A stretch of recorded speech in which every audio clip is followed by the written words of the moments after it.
بسم اللہ الرحمن الرحیم۔ السلام علیکم ویاز وائس چینل میں آپ لوگوں کو خوش آمدید کہتے ہیں۔ غم اور محبت قسط نمبر 1۔ اس سے سیما کی آواز سنائی دی تھی۔ کیا تم نارمل نہیں ہو سکتے؟ کیوں تمہیں مجھ سے کوئی پرابلم ہے یا تم سب کی طرح مجھے چھوڑنا چاہتی ہو؟ ایون تم پلیز ہر وقت اس سب کیوں سوچتے ہو؟ سب انسان ایک سے نہیں ہوتے، آخر تم سمجھتے کیوں نہیں؟ لیو می الون دھیمے لہجے میں کہہ گیا۔ پر میں سیما کی بات ادھوری رہ گئی۔ تم نے سنا نہیں میں نے کیا کہا؟ I said just leave me alone۔ اب کہ ذرا برداشتگی سے کہا گیا۔ اوکے۔ سیما دروازہ بند کرتی کمرے سے چلی گئی۔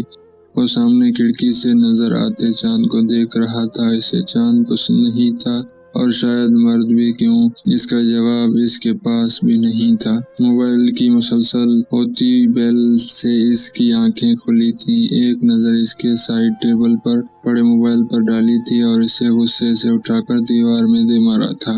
کریم خان! کریم خان! اس نے چلا کر اپنے ملازم کو بلایا تھا، جو اس سے کم از کم 3-4 سال چھوٹا تھا۔ جی بھائی بولیں۔ کریم ہڑبڑاتے ہوئے کمرے میں داخل ہوا۔ آج کوئی بھی مجھ سے ملنے آئے یا کوئی بھی کام ہو مجھے ڈسٹرب نہیں کرنا، اور عالم شاہ سے کہنا کہ آج اگر اس کی کوئی بھی مصروفیات ہیں تو وہ باہر ہی نپٹا کے آئے۔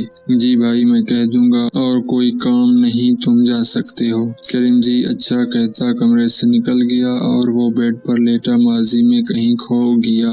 ماما یہ دیکھیں میں ریس میں فرسٹ آیا۔ وہ 5 سال کا بچہ بھاگتا ہوا اپنی ماں کے پاس آیا۔ ارے ابنوش بیٹا دھیان سے گر جاؤ گے۔ ایک خوبصورت مگر انتہائی سوبر سی خاتون جن کا نام تحریم تھا اس کے پاس آئی تھی اور اسے گود میں لیے صوفے پر بیٹھی تھی۔ یہ دیکھیں ماما میرا میڈل اچھا ہے نا؟ بہت اچھا ہے، وہ اس کے ماتھے پر بوسے دیتے ہوئے بولی تھی، اور ابنوش خوشی سے کھلکھلایا تھا۔ ابنوش چلو بیٹا کھانا کھا لو، وہ اسے گود سے اتارتے ہوئے بولی تھی۔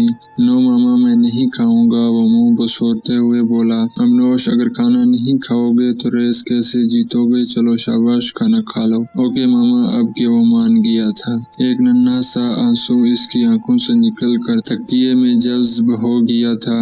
ماما پلیز آ جائیں نا، آپ کا ابنوش اکیلا ہے۔ آپ کا ابنوش زندگی کی ریس ہار رہا ہے ماما۔ آج اس کی ماں کو دنیا سے گئے ہوئے 18 برس بیت چکے تھے۔ 7 سال کی عمر سے ہی وہ شوخ اور خوش رہنے والا ابنوش کہیں گم ہو گیا تھا، اور اس کا باپ وہ تو جیسے بے حد خوش تھا۔ تحریم کی موت کے اگلے روز ہی اس نے ایک ماڈل سے شادی کر لی تھی، اور وجہ صرف دولت اور پیسہ حاصل کرنا تھا۔ پیسہ حاصل کرنے کی لالچ میں وہ اپنے بیٹے کو بھی بھول گیا تھا۔ اس کے باپ کی بیوی یعنی اس کی سو کالڈ ماں اسے ذرا پسند نہیں کرتی تھی اور بلا وجہ اس پر ہاتھ اٹھاتی تھی۔ پہلے تو وہ چپ کر کے سب کچھ سہ لیتا کیونکہ وہ تحریم کے غم میں نڈھال تھا، لیکن وقت کے ساتھ ساتھ جب اسے سمجھ آئی کہ یہ عورت اس کی ماں کی جگہ آئی ہے، اسے اس سے اور اپنے باپ سے نفرت ہونے لگی تھی۔ اس کے باپ کے سر پر تو صرف پیسے حاصل کرنے کی دھن سوار تھی، اس لیے اس کی غیرت بھی اس کے ضمیر کی طرح سو گئی تھی۔ اس کی بیوی کے نہ جانے کتنے ناجائز تعلقات تھے، مگر اسے پرواہ نہیں تھی۔ اسے تو بس اپنی بیوی کی دولت سے غرض تھا، جو نہ جانے کس طریقے سے حاصل کرتی تھی۔ یہ نہیں تھا کہ وہ لوگ غریب یا مڈل کلاس تھے۔ بلا شبہ اس کی فیملی کا شمار اونچے اور اوسط طبقے سے ہوتا تھا۔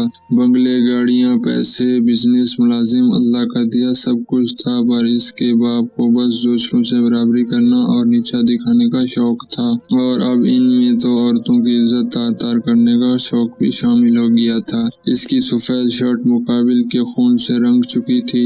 بتا کیوں اس لڑکی کے ساتھ ایسا کیا تو نے؟ بتا، وہ غرایا تھا۔ تو تجھے کیا مسئلہ ہے؟ تیری ماں لگتی ہے کیا؟ وہ اتنی آگ کیوں لگا رہی ہے؟ سامنے کرسی پر بیٹھے شخص نے کہا، جس کی حالت قابل رحم تھی۔ ہونٹ پھٹ چکے تھے، ماتھے کا بھی یہی حال تھا،